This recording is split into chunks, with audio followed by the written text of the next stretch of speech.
Hello everyone, स्वागत है आप सभी का स्टडी आईक्यू पीसीएस चैनल पर। बिहार की खबर में मैं अभिषेक आप सभी का स्वागत करता हूं। आज का जो टॉपिक है बिहार की खबर का वो ये है कि बिहार में एक चीज बनने वाली है जिसको हम लोग बोल रहे हैं इको टूरिज्म स्पॉट।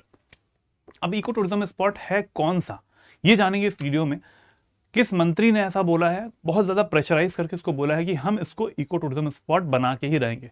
तो इससे क्या फायदे होने वाले हैं, इस जगह को क्या फायदे होने वाले हैं, सतत विकास को से हम इसको लिंक कर सकते हैं, और साथ साथ वहाँ के लोगों को, यानी जो वहाँ के रिहायशी इलाके हैं, वहाँ के जो लोग हैं, उनको लोकली क्या फ़ायदे होने वाले हैं इस इनिशिएटिव से, जो कि इस सरकार के आने के बाद से लिया जा रहा है।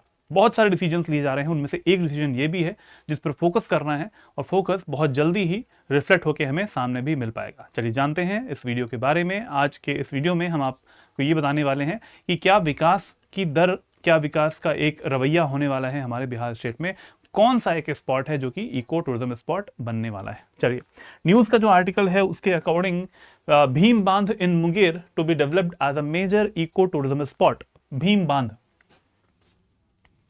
नाम तो सुना होगा आपने, कहां पे मिलता है? मुंगेर में मिलता है, मुंगेर जिला है वहां पे मिलता है। गर्म कुंड से ट्री हाउस तक भीम बांध में मिलेगा नया टूरिस्ट एक्सपीरियंस और स्थानीय लोगों को मिलेगा रोजगार भी। यानी दो चीजें मैंने आपको यहां पर जो हमारे न्यूज के आर्टिकल्स हैं उनसे ही पता चल गई कि टूरिस्ट एक्सपीरियंस बहुत अच्छा होने वाला है, नया टूरिज्म एक्सपीरियंस होने वाला है, और जो स्थानीय लोगों को क्या मिलेगा, वहां पर रोजगार भी मिलेगा। लेकिन कैसे, क्या चीजें होंगी, किन किन चीजों में मिल सकता है, आइए जानते हैं इस वीडियो में आगे।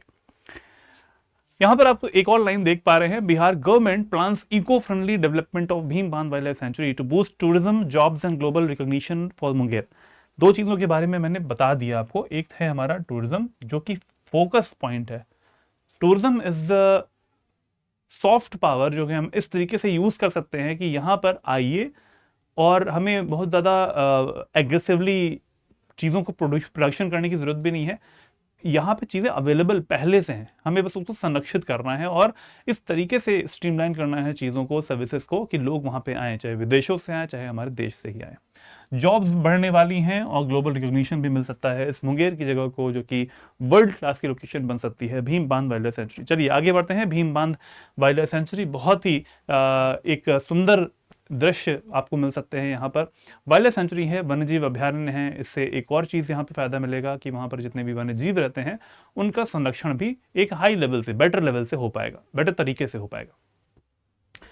चलिए इको सर्किट की बात कर लेते हैं। हमारे बिहार के जो इको सर्किट है उससे एक बार कनेक्ट कर लेते हैं। इको सर्किट सर्किट का मतलब होता है, हमारे बिहार में टूरिज्म को बढ़ाने के लिए बहुत सारे सर्किट्स लाए गए हैं, चाहे वो हमारा शक्ति सर्किट हो, चाहे वो गांधी सर्किट हो, इको सर्किट हो गया, जैन है, गुरु सर्किट है, बुद्धा सर्किट है इसमें, और रामायण सर्किट आता है। बहुत सारे सर्किट, शक्ति सर्किट एक और आता है। तो इतने सारे सर्किट्स हमारे बिहार में टूरिज्म को बढ़ाने के लिए चलाए जा रहे हैं। बहुत सारी प्लेसेस यहाँ पर हर सर्किट के साथ में जुड़ी हुई है। इन सब प्लेसेस को आपस में जोड़ना भी एक पर्पज़ है, और इससे क्या होगा, जो रेवेन्यू है स्टेट का वो बढ़ेगा। टूरिज्म से बढ़ता है स्टेट का रेवेन्यू, यानी राज्य का राजस्व। तो इस चीज़ को बढ़ाना भी उद्देश्य है। इको टूरिज्म भी यहाँ पर एक छोटा सा भाग है, बट वेरी इंपॉर्टेंट, बहुत ही इंपॉर्टेंट भाग है। चलिए बढ़ते हैं आगे और जानते हैं इसके बारे में। हमारे जो डिप्टी चीफ मिनिस्टर हैं सम्राट चौधरी जी, इन्होंने ऐसा बोला है कि मुंगेर में अवेलेबल जो भीम बांध वन्यजीव अभ्यारण्य है, जहां पर घने जंगल और कुदरती गर्म पानी के झरने मिल रहे होते हैं, वहां पर इसे world class eco tourism spot बनाया जाने वाला है और वहां पर डेवलप भी किया जाएगा। इसकी घोषणा करी है हमारे डिप्टी चीफ मिनिस्टर सम्राट चौधरी जी ने। बहुत ही अच्छी बात है। इससे पहले बहुत सारी चीज़ें ऐसी इनिशिएटिव के तौर पर आ चुकी हैं कि सीआईएसएफ की तरीके से बीआईएसएफ बनने वाला है ना। इस तरीके से बहुत अब यहाँ पर इको टूरिज्म को बढ़ाने के लिए जो स्टेप लिया जा रहा है, जो कि नॉर्मली ऐसा होता है कि हम सोचते हैं कि यार ये तो बात की चीज़ें हैं, लेकिन नहीं, इस सरकार में शुरुआत से ही ये चीज़ें, इन चीज़ों पर फोकस किया जा रहा है। मल्टी डायमेंशनल जो पॉइंट्स हैं उन पर फोकस करके हम आगे बढ़ रहे हैं, बिहार की सरकार आगे बढ़ रही है, और यहाँ पर world class eco tourism spot बनाने के लिए यहाँ पर डेवलपमेंट किया जाने वाला है। ऑब्जेक्टिव क्या होने वाला है इसका? मेन चीज एग्जाम में क्या आ सकता है, किसी भी जगह को इको टूरिज्म हब बनाने के लिए क्या ऑब्जेक्टिव हो सकते हैं? पहला जो ऑब्जेक्टिव है वो आपके सामने लिखा हुआ है, भारत और विदेश से आगंतुकों को आकर्षित करने, यानी अट्रैक्ट करना। एक चीज को हम ब्रांड बनाते हैं। एक प्लेस है यहां पर Bhim Bandh wildlife century, इसको ब्रांड बनाया जाएगा। इसको इस तरीके से बताया जाएगा, और या ऐसा नहीं होगा कि हम यहाँ पे फेक ब्रांडिंग करेंगे। बिहार सरकार इसको बहुत अच्छे से यहाँ पर फीचर्स को बनाने वाली है, चाहे वो होटल्स हों, चाहे वो रास्ते हों, राजमार्ग हो, और उसके बाद में कंटिन्यू जो कनेक्टिविटी होती है वो बहुत अच्छी बन पाएगी, and that will be reflected by the features जो कि यहाँ पे बनने वाले हैं। और साथ में यहाँ पर इससे होंगे क्या, इससे रिजल्टली हमारे जितने भी विजिटर्स हैं, चाहे वो इंडियन विजिटर्स हों, इंडियन टूरिस्ट हों, या फिर बाहर से आने वाले टूरिस्ट हैं, वो यहाँ पर अट्रैक्ट हो पाएंगे, और यहाँ पर इको टूरिज्म को जो बढ़ावा है वो भी मिल पाने वाला है। अगला है सतत पर्यटन विकास, यानी जो सस्टेनेबल प्रमोशन होता है टूरिज्म का, वो यहाँ पर किया जाने वाला है। और इससे सस्टेनेबल प्रमोशन का मतलब है कि आज के समय में जो लोग टूरिस्ट बन के आ रहे हैं वो आज तो आए ही, फ्यूचर में जो जनरेशन आने वाली हैं वो भी उसी तरीके से उस जगह का इंजॉयमेंट कर सके, उस जगह को देख सके, और जो परिवर्तन होता है उसमें परिवर्तनशीलता हमें ना दिखाई दे, वैसे का वैसे ही वो बना रहे। जैव विविधता का संरक्षण, जैसे कि क्योंकि ये वाइल्ड लाइफ सेंचुरी है, वन्यजीव अभ्यारण्य है, तो यहाँ पर जैव विविधता का संरक्षण करना भी साथ साथ जरूरी हो जाता है। और इस इनिशिएटिव का पर्पस ये भी है, एक डायमेंशन, एक आयाम ये भी है कि यहाँ पर जो जीवन है या फिर जीव जो है, इनका भी संरक्षण हो पाएगा। अगला पॉइंट है यहाँ पर कि स्थानीय समुदायों के लिए आजीविका का सृजन। आजीविका यानी अगर यहाँ पर टूरिस्ट आते हैं तो उनके लिए हॉस्पिटैलिटी के लिए होटल्स बने रहेंगे, ईटरीज जो हैं, होटल्स हैं, बिजनेस हैं, रेस्टोरेंट्स हैं, यहाँ पे बहुत सारे आ पाएंगे। तो ये जो रोज़गार है वहाँ पर बिजनेस लगाने वालों का और वहाँ पर बिजनेस में काम करने वाले लोगों का, वो मिल पाएगा, और स्थानीय लोगों को मिलेगा, जिससे कि पलायन की जो स्थिति है, सबसे बड़ा माइग्रेशन का फैक्टर बिहार से, वो समाप्त हो सकता है। तो हम ये कह सकते हैं कि ये भी एक बड़ा पॉइंट है। अभी हम आगे भी देखेंगे कि किस किस चीज़ में उन्हें रोजगार मिल सकता है। अगला है पर्यावरण जागरूकता और शिक्षा, यानी ये जो अवेयरनेस है ये फैल पाएगी हमारे आगे आने वाले जनरेशन्स में, और वो भी इस चीज़ को वैल्यू कर पाएंगे कि एजुकेशन जरूर इस चीज़ के लिए ज़रूरी है, अवेयरनेस भी ज़रूरी है। वन्य जीव अभ्यारण्य है और ये प्लेस जो है वो सतत तरीके से इसका विकास होना चाहिए, सस्टेनेबल विकास होना चाहिए। अगला पॉइंट है संतुलित क्षेत्रीय विकास, यानी रीजनल डेवलपमेंट जो है वो भी एक बैलेंस तरीके से होना चाहिए, संतुलित तरीके से होना चाहिए। कहने का मतलब ये है कि ऐसा ना हो कि सिर्फ जो बड़े शहर हैं वही डेवलप हो पाए, जैसे कि पटना है वो डेवलप हो गया है, या फिर कोई बड़ा सिटी है हमारे जैसे गया है वो डेवलप हो गया है, लेकिन कुछ ऐसे इलाके जो कि दूर दराज के इलाके बन के रह जाते हैं, उनका भी डेवलपमेंट कभी ना हो पाए, ऐसा नहीं होना चाहिए। बैलेंस तरीके से हमारे बिहार स्टेट का डेवलपमेंट होना चाहिए, और वो तभी हो पाएगा जब आप ये देखेंगे कि ऐसे इनिशिएटिव लिए जाएंगे। इको टूरिज्म स्पॉट्स बनाने की इनिशिएटिव लिया गया है, और सरकार की जो क्रियाकलाप है, सरकार के जो काम है वो अभी से स्टार्ट हो रहे हैं।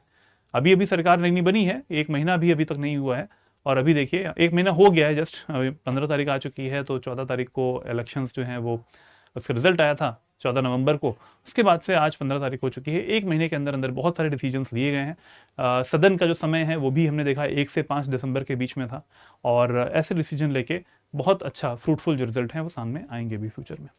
अगला पॉइंट है क्लाइमेट रेजिलिएंट डेवलपमेंट को सपोर्ट करना, यानी जलवायु को सहन करने वाला, जलवायु परिवर्तन को सहन करने वाला जो भी विकास है वैसा होना चाहिए। स्पीशीज पे फोकस करना है, वाटर जो सप्लाई है उस जगहों पर, नदी वाला पार्ट है या फिर कोई ऐसा पार्ट है जो कि जलीय इकोसिस्टम, जलीय पारिस्थितिकी तंत्र को दुष्प्रभावित कर रहा है, चाहे वो पॉल्यूशन से हो, जल प्रदूषण से हो, वायु प्रदूषण से हो, वो समाप्त होना चाहिए। तो ये एक तरीके से हमारा क्लाइमेट रेजिलिएंट डेवलपमेंटल स्टेजेस जो है वो भी यहाँ पर हमें पॉइंट आउट करनी पड़ेगी, इन चीज़ को नोटिफाई करना पड़ेगा। ये सारे ऑब्जेक्टिव्स हैं, इन ऑब्जेक्टिव्स को लेके हमें विकास करना है इसका।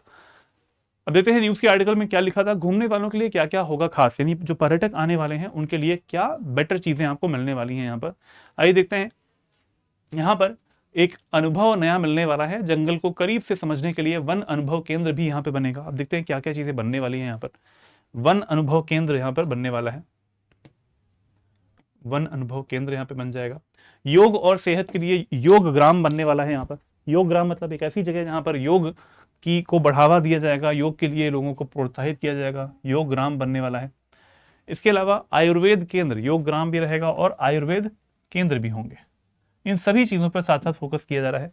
जो लोग रोमांच पसंद करते हैं उनके लिए ट्रैकिंग रहेगा, ट्रैकिंग व्यू पॉइंट, ट्रैकिंग वाले रास्ते रहते हैं। इसके अलावा व्यू पॉइंट्स रहते हैं बहुत सारे, वॉच टावर्स भी आपको यहाँ पर मिलने वाले हैं, और ठहरने के लिए ट्री हाउसेस और कॉटेज रहने वाले हैं। कॉटेज मतलब जो झोपड़ी नुमा एक ऐसे स्ट्रक्चर्स होते हैं जहाँ पर रह पाएँ और ग्रामीण क्षेत्रों में कैसे रहा जाता था उसकी झलक ले पाएँ लोग।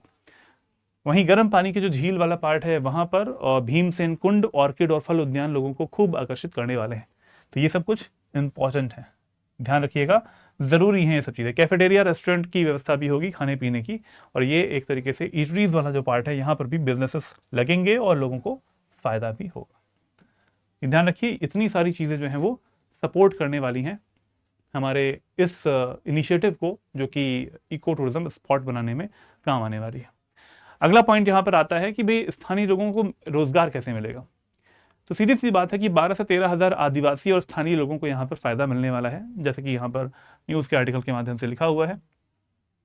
गाइड, होटल ढाबा, सफाई, रख रखाव, योग, आयुर्वेद सेवाएं और छोटे छोटे जो व्यवसाय हैं इनमें रोजगार मिलने वाला है हमारे स्थानीय निवासियों को। सरकार चाहती है कि स्थानीय लोगों का विकास बढ़े और साथ में उनकी भागीदारी भी यहाँ पर हो, भागीदारी हो, हिस्सेदारी हो, उनका विकास हो पाएगा और वो मेन स्ट्रीम में एक तरीके से जो बैलेंस्ड डेवलपमेंट वाला एक पॉइंट था उससे आप इसको कनेक्ट कर सकते हैं, जोड़ सकते हैं।